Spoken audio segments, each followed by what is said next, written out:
Eh ben, je m'appelle Gabriel Jamoreau, j'ai 86, donc j'ai 37 ans. Donc je m'appelle Clément Fournier, j'ai 31 ans, je vis sur Nantes depuis 11 ans.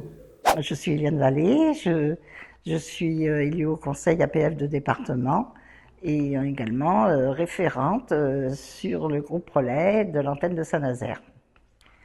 Je suis avec des personnes en SISU. Je me nomme Karine Moreau, j'ai 47 ans.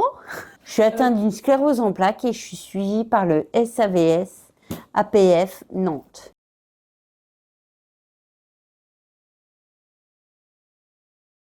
Alors au début c'est très difficile parce que quand c'est une personne étrangère en fait, dont vous ne la connaissez pas, elle ne connaît pas vos habitudes, et là on lui confie tout quoi. On est complètement changé, alors certaines nous demandent ce que l'on préfère, mais d'autres non. Quand on est atteint de handicap, y a beaucoup de gens voilà, qui s'éloignent de vous et la vie sociale est quand même raccourcie.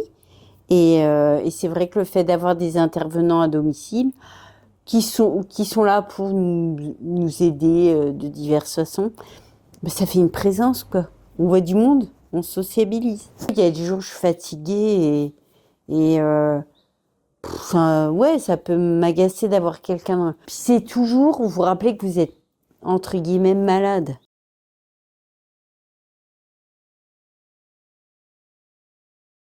Trois, assistance sociale de temps en temps, ergothérapeute et AMP. Par toutes les professionnels en fait. Les professionnels du foyer, c'est ça? Du foyer, c'est ça.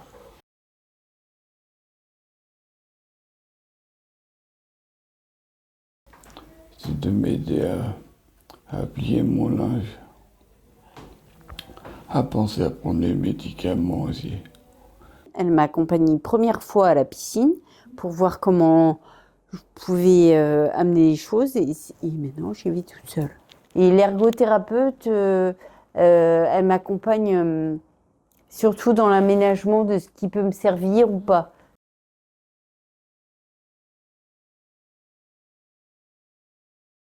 Elle m'apporte un petit peu de bonne humeur.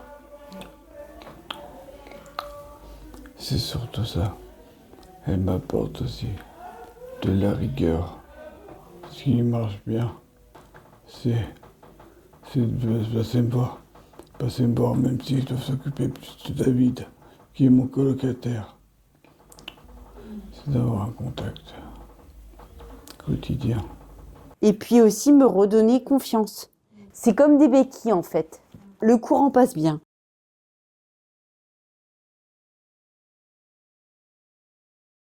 Par exemple, je suis sorti avec une professionnelle qui travaille ici. Je suis sorti avec elle pour faire des jeux.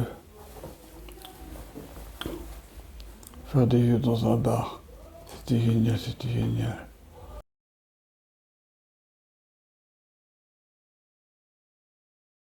J'ai vu une autre personne me disait que l'auxiliaire de vie, quand elle arrivait chez elle le matin, elle commençait par lire le journal qu'elle allait chercher dans la boîte aux lettres de la personne et en même temps elle prenait son café. À ce moment-là, il fallait que la personne qui était qui attendait quoi, les bons vouloirs pour la toilette ou pour autre chose, eh bien elle attendait que madame finisse de lire son journal. Moi, j'ai eu affaire à de la mauvaise foi, genre oh, tu peux faire ça, mais c'est propre. Et non, mais on s'en fout, c'est moi qui te dis, tu fais. C'est gentiment dit en plus.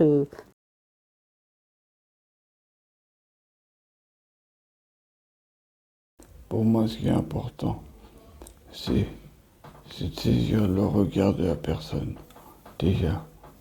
Que la personne soit à l'écoute déjà.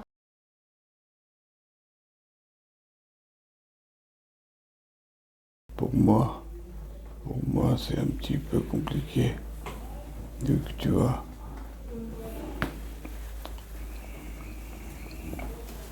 Ah oui, c'est compliqué pour toi de dire quand ça ne va pas.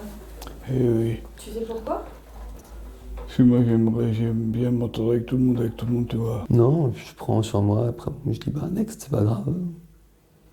Et sachant que je ne demande pas grand chose, quand ça va pas.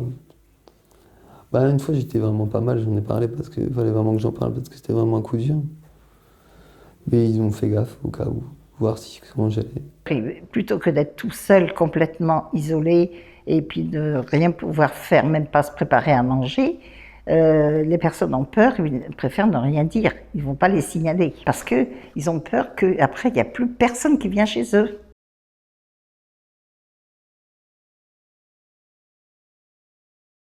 Eh ben, je reçois ça avec plaisir, la plupart du temps. Ça dépend de qui vient, tu vois. C'est plutôt une question de personnalité, je pense. C'est arbitraire, donc c'est pas toujours confortable de se faire commander par une personne qui connaît pas notre maison.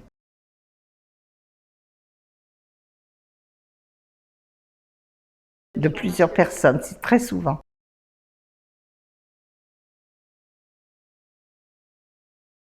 C'était un pantalon qui sortait du séchage.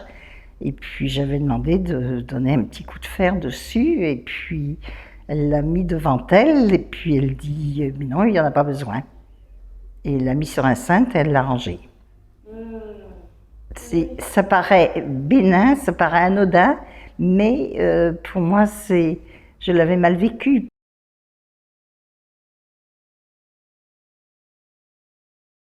Il faudrait bien définir les places de chacun, les rôles de chacun surtout.